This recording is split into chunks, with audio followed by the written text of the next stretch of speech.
The Stars and Stripes are flying at half-mast across the US to mark the death of the country music legend Dolly Parton. She died in Nashville at the age of 80 after a brief battle with cancer. Many of the world's biggest music stars are being paying tribute to the singer, actress and philanthropist who is best known for hits including 9 to 5, I Will Always Love You and Jolene. Our media and arts correspondent David Silito has been looking back at her incredible life and career. If I should stay, I would only be. I'm representing the Parton and Owens family today, announcing the passing of my Aunt Dolly Rebecca Parton Dean, sister, sis, Aunt Granny to one generation and Gigi to the next. Goodbye. Please don't. Flowers, tributes, flags across America are being lowered in honor of Dolly Parton. In a statement, President Trump said, "There has never been anyone like her." My folks were just simple, poor mountain people. We lived on a farm. I'm from a family of 12 children.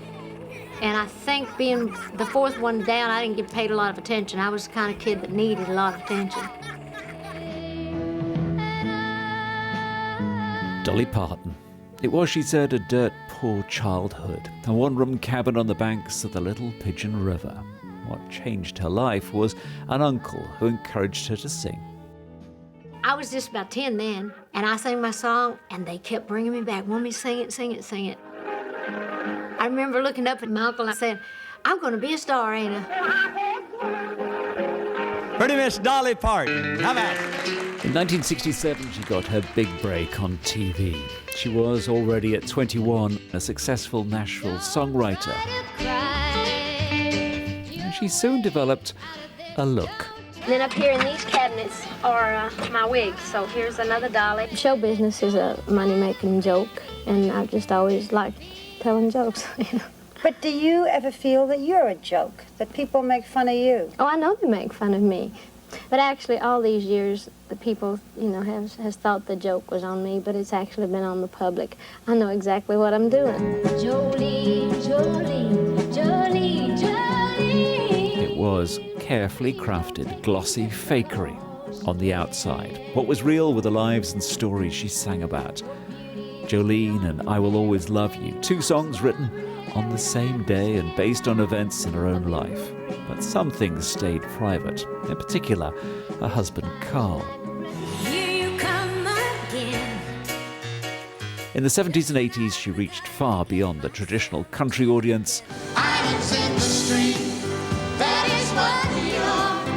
With a run of hits. Tumble out of bed and I stumble to the kitchen, pour myself a cup of ambition and yawn and stretch and try to come to life. There were the movies. Mr. Hart, I've told you before, I'm a married woman. And I'm a married man. That's what makes it so perfect. Oh, Mr. Hart. A TV production company, and Dollywood, her own theme park. She pulled and she tugged. I think I can, she said. Won't you help me? All of you Her help me. foundation sent out more than 300 million books to children, a project inspired by her father, who had not had a chance to learn to read. She was just such an amazingly humble and nice person. And I mean, personally, it hurts. Dolly was always somebody for me. I thought I'd get this, to sing with someday. But when you think of Dolly Parton, it's more than music. It's all the great things she's done, all the people she's helped. She led with such heart. One of our colleagues said today, the thing about Dolly is that she is appreciated everywhere around the world. She's known by one name, and everybody throughout the world knows and loves her. She appeals to, in our country, Democrats and Republicans, gay, straight, men, women. She's universally loved. She was a country star with an audience that seemed to cross all boundaries of class, sex, religion and politics. And as she reached her 70s, her popularity only seemed to grow. But in the months after the death of her husband Carl, there were health issues, treated in typical Dolly style. Well, hey there, it's Dolly. And I'm here to give you an update on a few things going on in my life. First, it's concerning my health. She was always going to be upbeat to the end, always the first to laugh at herself. But behind it all was a clever, driven songwriter and performer.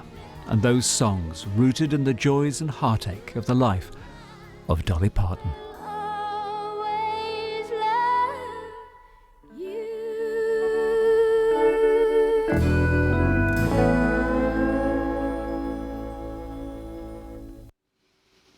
Well, that's set us all off, hasn't it? Some more tributes then. In a post on Instagram, Sir Paul McCartney says her songwriting, her singing and her philanthropy were unrivalled in the world of country music.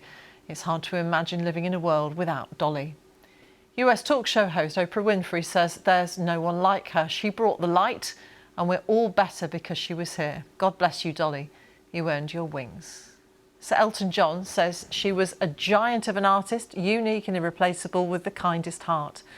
Beyoncé says, Dolly, you were the barometer, the North Star, bold and brilliant, talented and tenacious. You taught so many lessons on how to be uniquely oneself. I'm grateful for your art, your heart, your generosity, your humour, your entrepreneurship. Ricky Ross is lead singer of Deacon Blue, and he met and interviewed Dolly about her life and music. He told us what she was like. Yeah, I was very grateful for that, and I'd looked forward to doing an interview with her for a good number of years, and I wasn't sure it was ever going to happen, to be honest with you. She was lovely. She was very welcoming, very honest, and I think she loved the fact that we were really speaking about her great skill, songwriting, and I think she warmed to that subject because she was a great songwriter. Which were her favourite songs? Oh, it's always, I never quite, don't know if I ever kind of asked that question, but I think that, I think when you hear the songs that she performed live, you take a song like Coat of Many Colours, which is a song that a lot of people love, she would always do that song. She would always do I Will Always Love You. One of the great things that I saw, the first time I saw Dolly, she was doing this bluegrass show, where she was surrounded by amazing bluegrass musicians, and it was just perfect.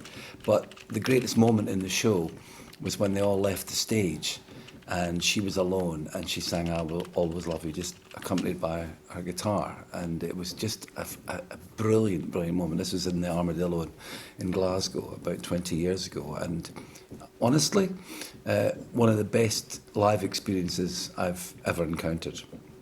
What do you think was her appeal? Because country music is not for everybody, and yet Dolly Parton seemed to transcend those boundaries, those genres. It's interesting, isn't it? You take someone who's been in the headlines recently, like Taylor Swift, and the fact that she's moved really from country music into pop music and beyond all that, into fame, worldwide fame. I think the kind of template for that was Dolly Parton, really. There's someone who started, she came down from this holler. That's a beautiful tribute by David Sillito. I think he got all the key points of her life there in a very short piece. I think it was really well done. And I think that's right. Her move really came from working with her uncle as a songwriter, and then starting out that way and going beyond. But I think probably what was key to Dolly was the fact that she was a songwriter, and she didn't allow other people to come in on that. She had her unique vision, and that as a woman in Nashville in the late 60s and 70s was an enormous change. I mean, that didn't happen. Women country singers did not write their own songs. Loretta Lynn probably was the first to really have broken some of that, maybe Kitty Wells before that. But really, Dolly just changed so much. And also, unwittingly, contributed songs to the karaoke playlist that we've all had a stab at. Particularly Jolene. And yet none of us could, of course, replicate that extraordinary, tremulous voice of hers. Yeah, it was a horrible moment for us. We actually, when Chris Evans used to do the radio 2 on Friends Around Friday, he always had to do a cover version, and we ended up choosing Jolene as in a weak moment, and then talking to our guitarist a couple of days before, he said, "I don't know how she played that. It's like it's difficult enough to sing." So it was it's really difficult to play. And Dolly was, famous in the interview that I did with her. She talked about the fact that Porter Wagoner, he couldn't play the lick. She was the one that could play that lick. So it's a song that takes a lot of skill, and I'm not sure that we actually did it justice. Who can? Ricky Ross from Deacon Blue. Around the world and across the UK. This is BBC News.